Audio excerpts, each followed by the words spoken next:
So the title of my presentation is Hierarchical Bayesian Model, and I'm going to talk about their application in healthcare. These models are useful to evaluate the impact of campaign in healthcare, but that's also valid for other domains, like if you work on the web or other online company. Any marketing campaign can benefit of this type of approach. And outside the industry, we also start to see people using this type of model to assess clinical trial, like pharmaceutical or medical trial. And the reason it's giving more confident results. So we can get more learnings from the data and reach more trustworthy results. So my name is Mathieu, and I work at CVS Health. The team I am in is called Digital Product Analytics. So we work with several assets. One of them is Attain. It's an app you can use on your phone or on your smartwatch to help you track your goals, healthy goals, and activity. There's another app we work with. I'm going to talk about it later. It's Aetna Health. This is the team I work in, and I want to first mention my background. So I come from academia. I was in the field of what's called neuroeconomics. So that's a field that it sits at the frontier between psychology and neuroscience. And what we are trying to understand is how people make decisions by looking at their behavior, but also look at how the brain works. And so by combining the two, we get a better understanding. And the reason I'm mentioning this is because when I was at Caltech, one of the questions we had was, does the brain work in a frequentist or Bayesian way? So that's relevant for the talk today because I'm talking about Bayesian model, but there are these two schools of thoughts in statistics, the frequentist and the Bayesian approach. There are debates on what's the best approach for analyzing your data, but yeah, what about the brain? Does the brain infer about the environment using a frequentist approach or a Bayesian one? And so when we ask participants to go in the fMRI scanner, we looked at brain activity where they were taking decisions around events that were more or less frequent and they had to make choice around it. We saw that actually the brain was doing both. So we saw both signals related to frequency and signals related to Bayesian. So in the back part of the brain, on the lateral side, there were activity encoding frequencies. And this area, the parietal cortex, that's related to memory, and that's a good explanation for why the brain would encode frequencies, basically counting things. Now, there was another region, more frontal on the side of the brain. This was encoding Bayesian probability. And the reason we said it was Bayesian is because it was including prior knowledge we gave to the participants. So basically, the brain was combining prior knowledge with what they saw outside in the scanner, and that's typically a Bayesian signal. So that's sort of the essence of Bayesian, is to encode prior knowledge with evidence you see in the environment. So I think it's a good story because it tells us the nature of the brain is actually using both because both have value.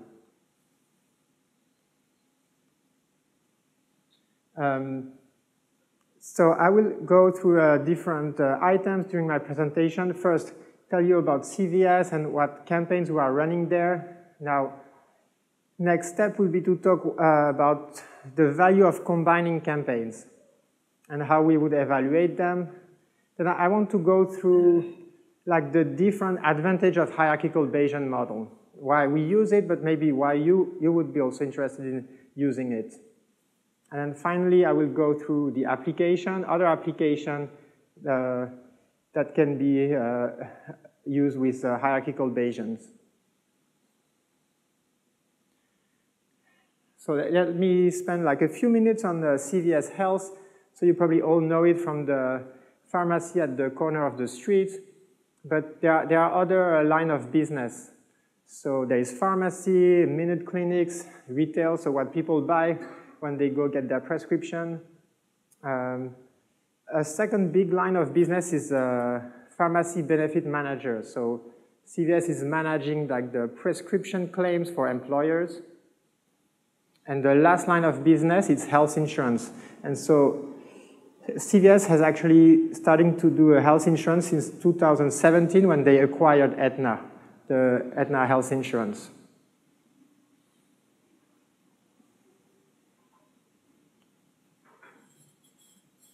Okay, so I mentioned I was in the digital product analytics team. We are part of a larger group. It's called Analytic and Behavior Change. So as the name suggests, there are two components. There is the analytic part and the behavior change part. So let me talk briefly about each.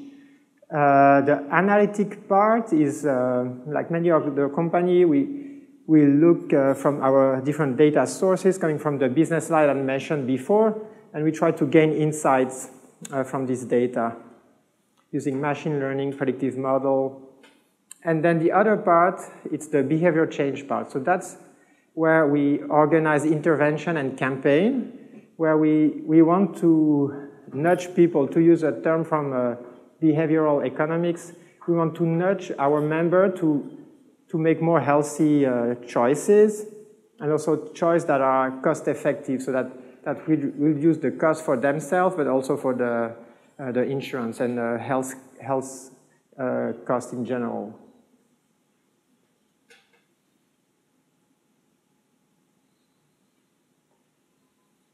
So on this slide, I will go through the general process we go, the steps we follow to actually create this campaign. So we will first identify a domain where we think, like pharmacists, doctor, or our member, they can benefit from targeted information. And then we will sit with our business partner, legal, and a medical director to review the campaign. And then when we are aligned, we work in small teams that are called pods.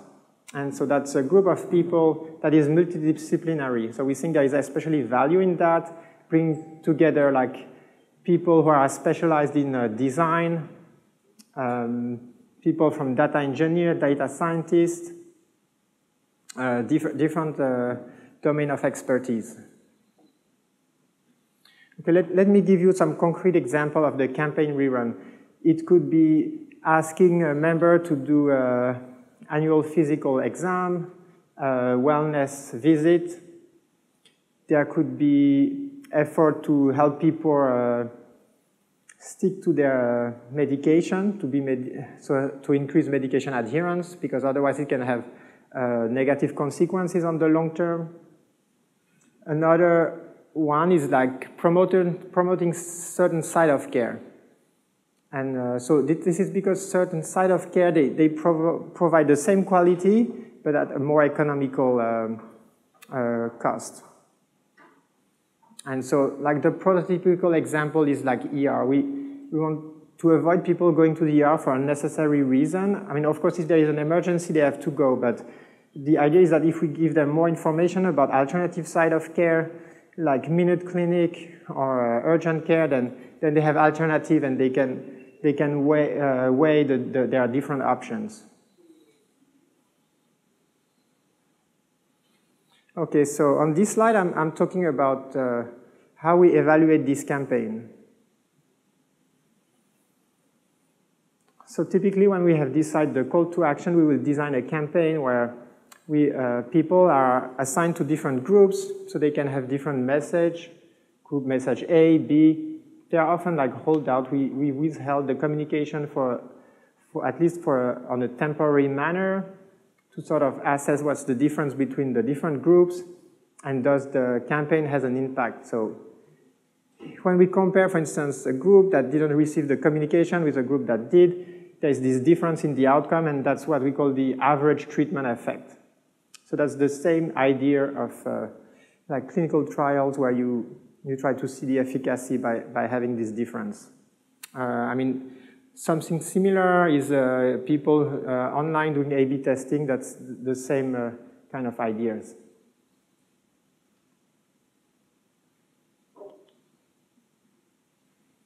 Now, there are several challenges when it comes to assessing campaign in healthcare.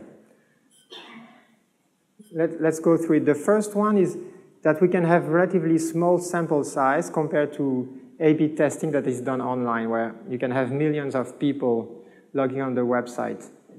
Here we will focus on certain health conditions that can be quite narrow. I mean, there will be campaign around a pregnant woman, so that's already a subset of the population, but then it can even be more narrow if we focus on a certain skin condition.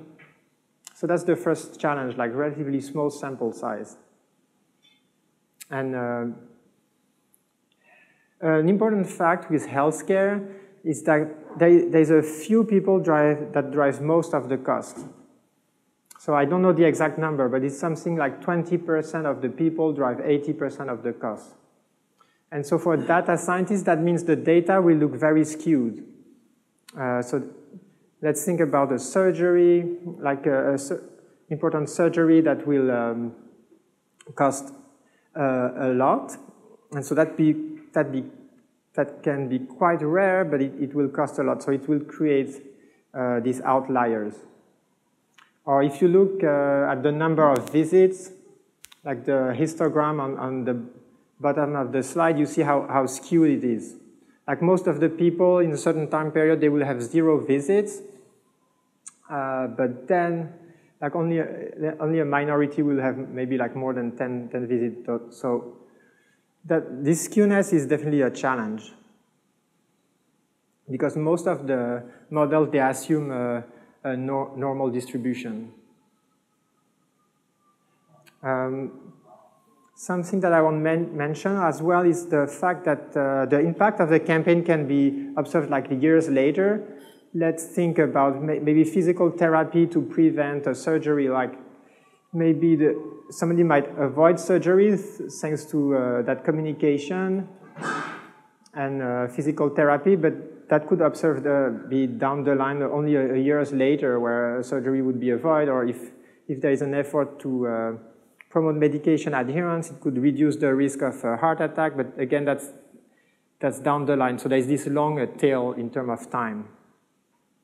And the last challenge I want to mention is the fact that these are complex behaviors. So if we ask somebody to see a doctor or a specialist, there are many barriers. It could be financial, it can be lack of time, but it can be also lack of information. So the behavior is multi-determined. And so that's what I'm showing on the slide, where you have like the different factors that could influence behavior, like the past behavior. If somebody went to the doctor before, it's more likely they are going to go in the future. But also their archetype, their personality. Some people are more tech-driven, so they will use our mobile app more. And finally, you have like also all the socio-determinant of health.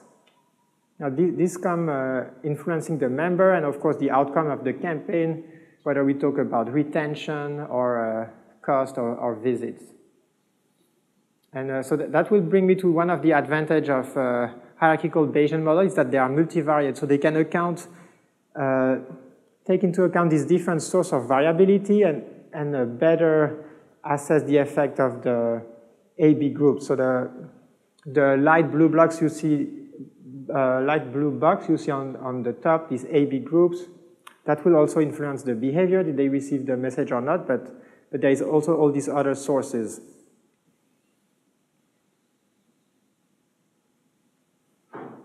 Okay, so I think that's probably like the central slide for me, where I go through the different advantage of the hierarchical Bayesian model and how maybe it could also be useful for your work. So the first advantage is that it's hierarchical, so it handles hierarchical data. So in social science, the typical example is like student nested in school, nested in districts. But for my example, it will be individual, nested in campaign, nested in program. And that because we can work with hierarchical structure, we can combine campaign. So we can combine similar campaigns, and this will increase the statistical power. There is basically more data. So that's why also it's starting to be used in clinical trials, is that when they test the efficacy of a vaccine, they have these different campaign trials, And there can be variability, different location, population, and the hierarchical model allows to put it together. Now the second advantage is like small campaign will borrow strengths from large campaign. So that's the pooling effect. Because all these campaigns are in the same model, they share the learning. And if like two campaigns work very well, maybe a third campaign doesn't work well, but that could be a random flux, that could be sampling error. So that small campaign can borrow the learning from the other big campaign to come to a more precise estimation.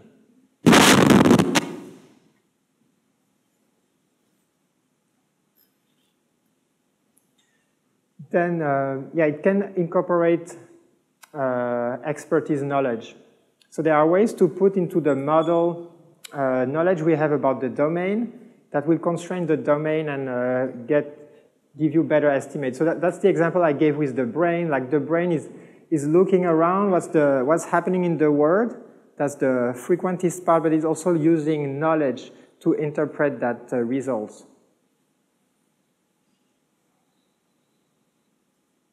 Now, there's a large choice of distribution. So that relates to the challenges I mentioned before related to skewness. So we can use Gaussian, Poisson.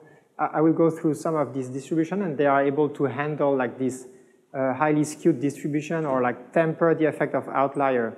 So you can use like a distribution with flat tail, like a student T distribution, and then it will damper the effect of outliers on both sides. It's also very flexible when it comes to transformation. So in the example I will give, we are observing like number of visits, but the number of visits will affect cost. And so in the model you can write that the cost is a function of the number of visits and the cost per visit, and it will give you a confidence interval around the financial impact. And finally, what I mentioned before, multivariate model, you can add different covariates to explain variability in the behavior.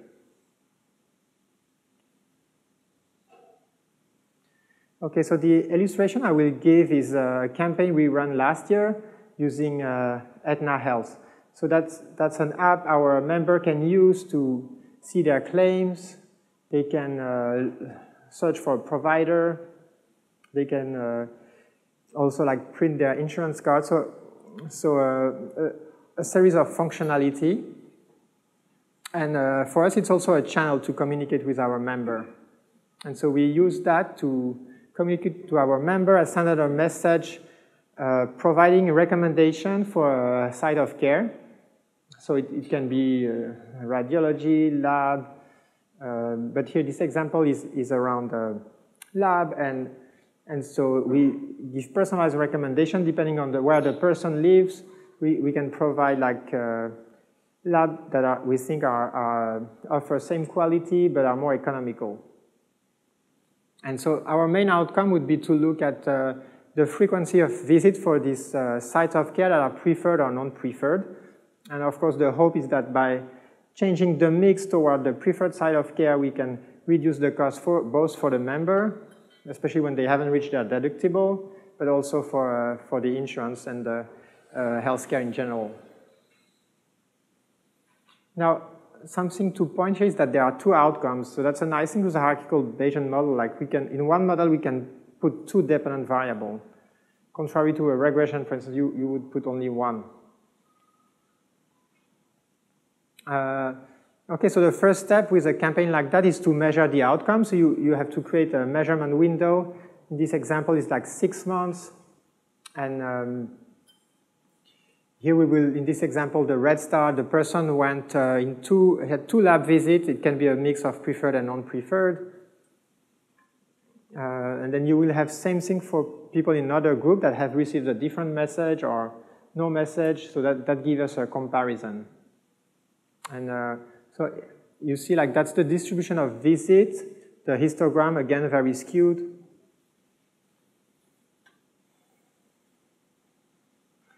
And then on the right side, the hierarchical Bayesian model. So the general structure on the top, you have like the common estimates for all the campaign. So that's the learning that is shared between the campaign, and ATE stands for average treatment effect. And then there is a level below, that's the campaign level. The model will estimate the efficacy of the treatment for each campaign. It can be different. One campaign works better than the other.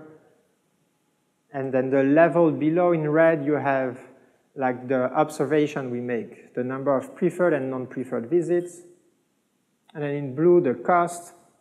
So like for the favored side of care, the cost is almost half compared to the non-preferred location. And then combined with the frequency, we have the financial impact of the campaign.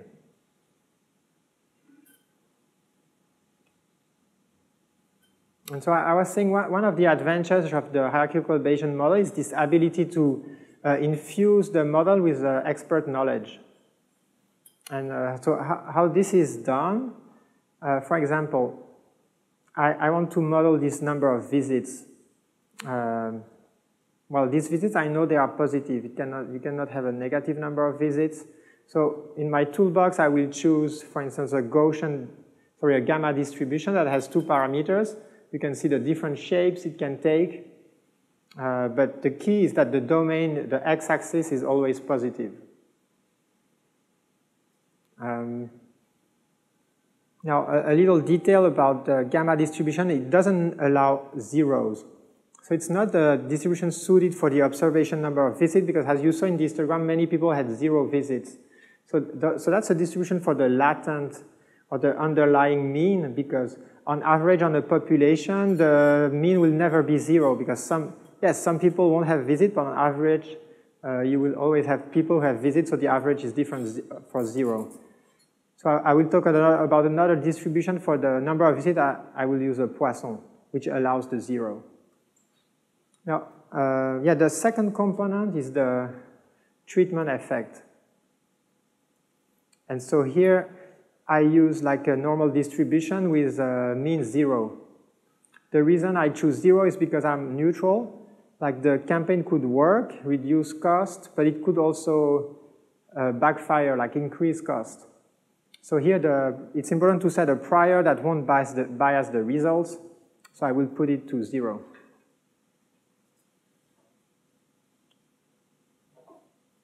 So here are the details of the model. It's written in PyMC3, so that's this statistical programming language that is built on top of Python. So it benefits from the expressivity of Python. And so you probably can read the little letters there, but I will just go through the general structure with, you have the common prior on top. So that's shared by the different campaign. That's where I set the gamma distribution for the visit, the normal for the treatment effect. The layer below, that's the campaign-specific estimates, so how the different campaign can impact the results. Next level, that's the observed number of visits. It's called like the likelihood function, and that's where I use a Poisson distribution to model how many visits the member has. It's only positive, but it can include zeros. So the Poisson is good for everything that measures things in a time interval. And like, see, if you want to understand like how many people are lying at the banks every hour, like Poisson distribution, it's a good model. And finally, the last layer is the cost. It's combining this number of visits with the cost to get estimates of the cost increase or reduction.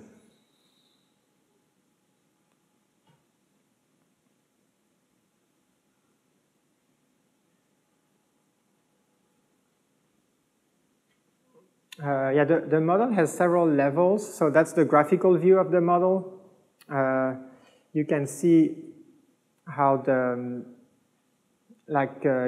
different like layer you can. I will start with the top one. So it's like a sandwich. The top slice, it's all the latent variables that are shared between campaigns. In the middle, the ham is the different campaigns, and at the bottom, the observed and also the cost estimation.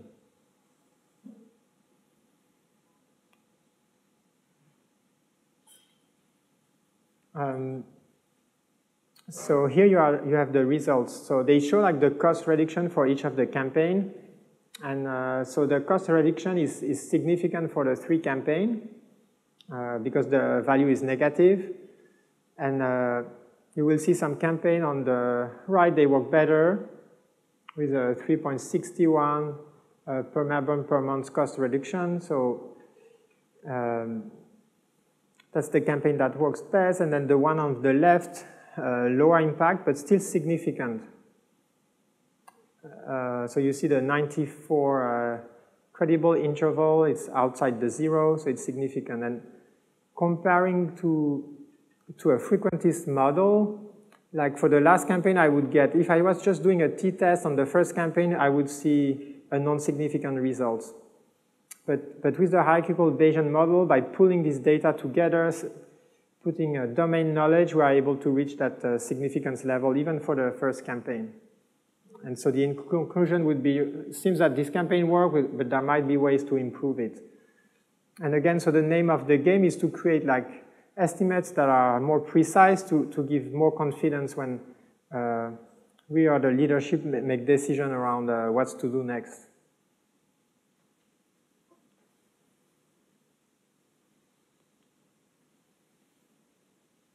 So yeah, I will recap the main results and make takeaways for this type of campaign.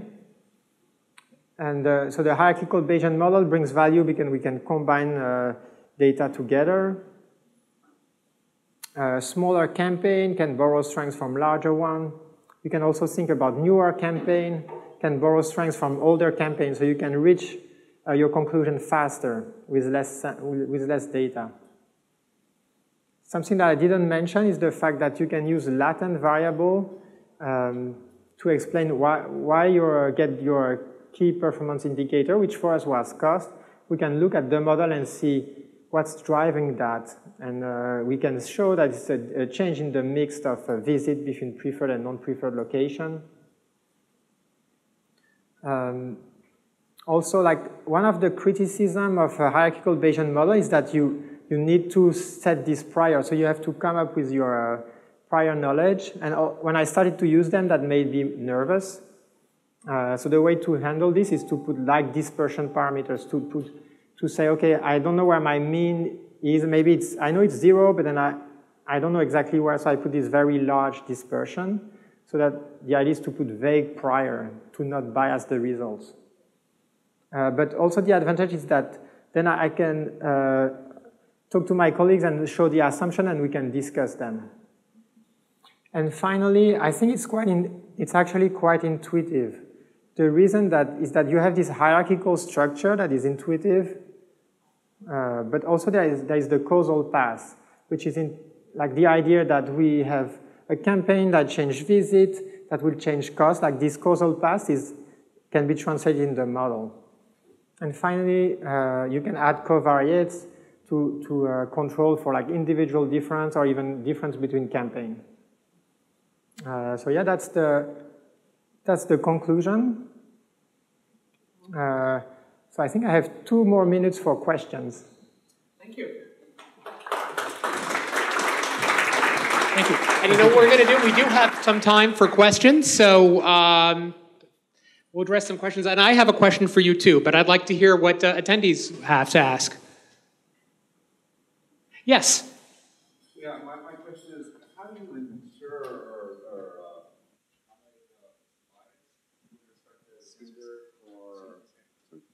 how do you handle bias with respect to gender or race in your models and your models' predictions? Yeah, so yeah, that's definitely a good question, and that's something that we have to take care, especially when we do predictive model to, like for instance, communicate with a specific group of people. So we have actually a team that is dedicated to help us create models that are bias-free. So we will, before we actually use a model, we will talk to them, run the model, and they will help us check that we are not creating bias. Yeah. Thank you. Any other questions?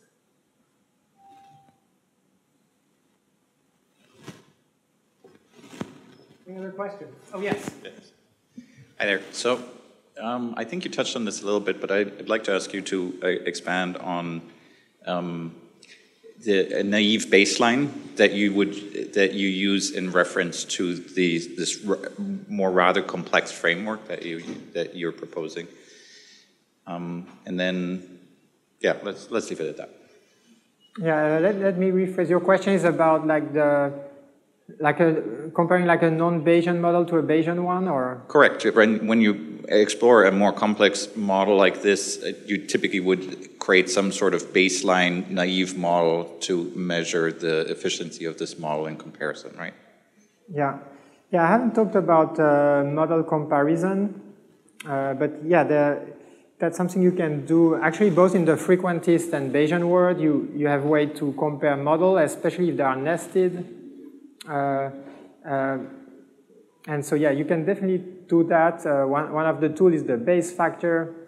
And I haven't touched on that, but yeah, I think that's definitely a good topic to discuss, yeah. And so, I mean, I can give an example, like, let's say you have two campaigns, that often happen, two campaigns, they outreach the same population. What's happening when people have both communication? And so you can create a model that say that when the two campaigns interact, you can have a boosting effect. That's a model with an interaction term. Or you can have a model that says, no, there is no boosting effect, no interaction term. The two models are nested. You can compare them, do a Bayes factor, and see, okay, yeah, is my model with the interaction more valid? Yeah. I think we have time for maybe one more question, and then I actually have a quick question. Okay. I think I'm next in line since I got the mic. Oh, wonderful. Sorry. Wanted to ask about this transferring learning from other campaigns to smaller campaigns. How is that exactly done? Is it through like prior distribution of certain parameters? And then I wanted to sneak in a second question about collinearity. Is that a concern for the Bayesian model, and how do we solve that? Yeah, let me answer the first question. I will go back to that slide where there is you see like you have these overall estimates on the top, and it will influence, and it's used to learn what's common to the three campaigns. And for instance, if all the campaigns are working very well, they will sort of inform that top overall estimates. And so there will be a pooling effect. So if the average is 5 percentage points change for your campaign, all the three campaigns, they tend to converge for that average. So this shared prior will allow, so like basically it's like both ways. Each campaign contributes to that common prior, but then it trickles down to each campaign being influenced by that prior. That's how it works, yeah. Can you remind me your second question? Yeah. Yeah, collinearity, for instance, in the dependent variable? Yes. Excellent question. Yeah, so that's not an issue I had in this model because I didn't have like covariates that are highly correlated. So I basically have the treatment, yes or no. But that's definitely would be a challenge if I start to add covariates to explain difference. If I start to add age, clinical risk, that's something I would have to handle. But actually, Bayesian models are quite good with collinearity because the prior, they constrain the coefficient. And so basically, it's doing like a lasso regression where it shrinks the coefficient, yeah. Any other questions? Hi. Yes. Yeah. Yeah, I mean, what you were doing kind of reminded me of the joke about the surgeon comes out and says the operation was a success, but the patient died. So where are you taking into account the medical outcomes? Right, I mean, if you could theoretically get a good reduction in cost by refusing all treatments, right? Mm-hmm.